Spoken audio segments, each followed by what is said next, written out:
হ্যাঁ বলো। কি করো? কি করব? অফিসে আর কি করার আছে, কাজ করছি। হ্যাঁ হ্যাঁ, কাজ যা করো এখন করে নাও। বিয়ের পরে তো আবার স্বামীর সংসার নিয়ে ব্যস্ত হয়ে পড়বা, তখন চাইলেও তো অন্য কোনো কাজ করতে পারবে না। তুমি কি পাগল? হ্যাঁ, আমি অফিসে আছি, তুমি জানো না এগুলা কেন বলছো? অফিসে থাকা অবস্থায় কি একটা খুশির সংবাদ দিতে পারবো না? কি খুশির সংবাদ? বাসা গেলে টের পাবা।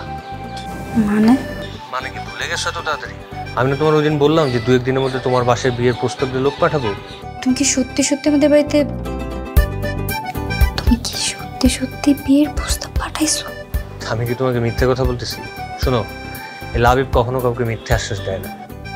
এরকম আর কতজনকে আশ্রয় দিয়েছো তোমার জীবনে শুনি? তুমি প্রথম, তুমিই শেষ।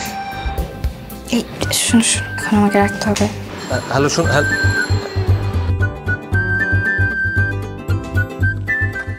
নাবিলা, সারা দিন ফোনে কথা বললে হবে? কাজ করতে হবে না? কাজ করছি তো ভাইয়া। হ্যাঁ করো। আর শোনো, অফিসের চারিদিকে কিন্তু সিসি ক্যামেরা আছে। স্যার তার রুম থেকে বসে সব কিছু তদারকি করছে, বুঝতে পেরেছো? সরি ভাইয়া।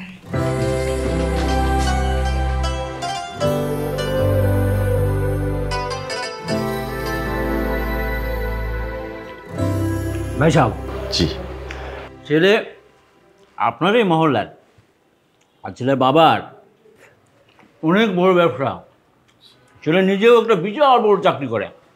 তো ছেলের বাবার এত বড় ব্যবসা থাকতে ছেলে আবার চাকরি করে কেন? নিজের চেষ্টা। বাবার ব্যবসা তো সেই নিজেই পাবে, তার আগে সে একটু চেষ্টা করে দেখতে চাই আরো কিছু করা যায় কিনা। ভালো তো, ভালো চিন্তা ভাবনা। একটা জিনিস জানেন তো, যে বড় লোকরা সবসময় আরো কিভাবে অনেক বড় লোক হওয়া যায় সেই চেষ্টাই তো করে। ঘটক সাহেব, সবই বুঝলাম, কিন্তু বলছিলাম কি, এমন বড় পরিবারে আমার মেয়েটাকে ওরা মেনে নেবে তো? কি বলেন? নেবে নেবে না? ছেলে আপনার মেয়েকে পছন্দ করে, আর ছেলে বাবা তো আমাকে পাঠিয়ে দিল। বলেন কি ঘটক সাহেব? ছেলে আমার মেয়েকে চেনে? চেনে না ভাই, ওরা তো একে অপরকে পছন্দ করে।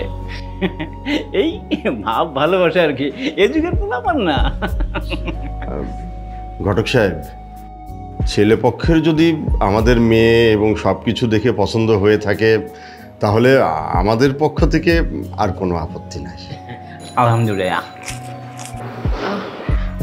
ঘটক সাহেব, আপনি আপনার মোবাইল নাম্বারটা একটু আমাকে দিয়ে যাবেন, আর ওই ছেলের একটা ছবি আমাকে দেন। ছবি? আচ্ছা, ছবি দেখেন।